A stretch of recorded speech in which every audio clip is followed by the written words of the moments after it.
Hi everyone, welcome to my channel. I am Miss Sue, the lady behind Little Baby Campus or Little Baby Academy, depending on the app that you get me on.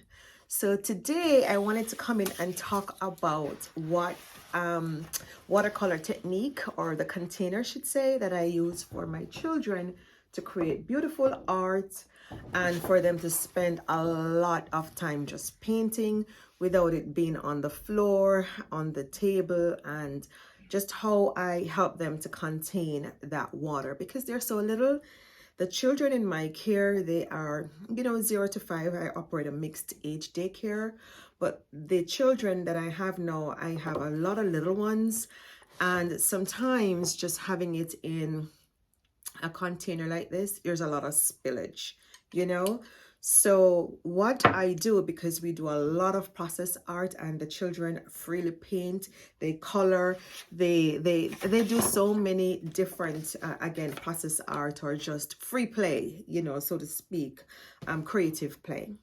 So what I do, I contain my paint in here. And this is like a craft box, or maybe you have jewelry that comes in it. If your children use jewelry, then you can save this. Because at Michael's or Hobby Lobby, they have jewelry kits. And when they're done with that, instead of putting it to the side, this can be reused as a paint container. And again, it works in my daycare and the children doesn't spill as much. And they use it with large brushes, and you can use it with small brushes, depending on the kind of brushes that you have. If you have the brushes that also has the, the ones with the water inside of it, then that is something that you can use too. Now, you're wondering, is everything going to be contained in here? Because of the depth of the container, in my personal opinion and what I have seen and what works for us here in the daycare is that it stays in. The most that will happen is that the colors are going to get mixed around, but their kids, I allow them to just paint and have fun instead of saying, oh, don't mix the colors, because that's a lot of what they hear. Eventually they'll get to that understanding. And of course, we want to set boundaries and to teach them, to scaffold them as to how to. But it's also a different thing to take away their creativity. And I don't like to take away their creativity. So here we have colors in here. And what I do is just to cut up the watercolor, whether you're using Crayola or Carson's or Winston, whatever it is that you use. If you're using the Winston ones, then there's no cutting up because these already come small. Come on, Sue, open the thing. Do you know how? Of course you do, because you use this all the time. Oh, yeah, embarrassment. Anyhow, you get the picture, yeah? No, I have to really prove that I have used this. Woof, Lord.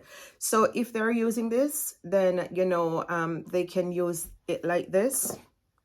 And sometimes I have ones where the paint pops out. So I also use the paint swatches in here. Come on, Sue, let the speech flow.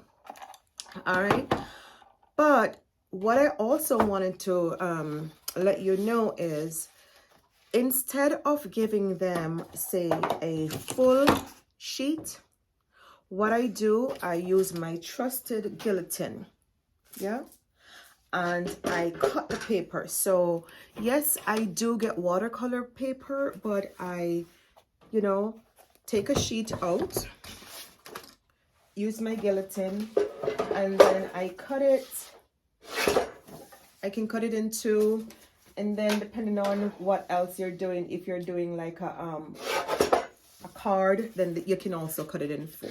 So one paper saves you in that you can use it for 4 different sheets, 4 different children, or you can make it bigger for 2, just for 2 kids.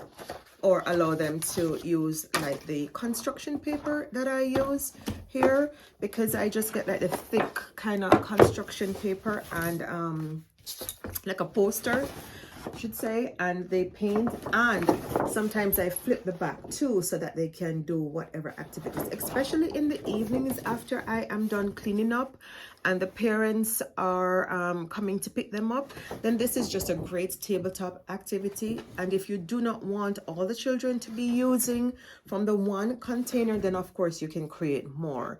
And this is just perfect. This is what I use in my daycare.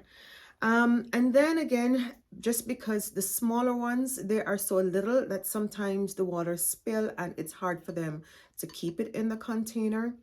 So I put the swatches in here, and then I add a little bit of water in each color palette.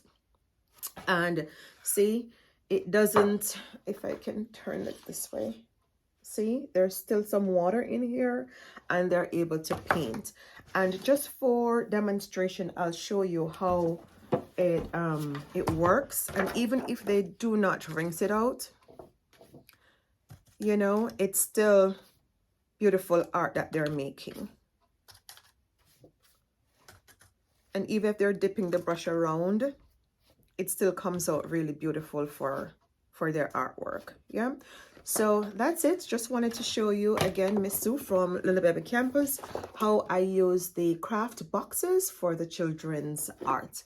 Have a great one. Thanks for watching, and catch me on the next video.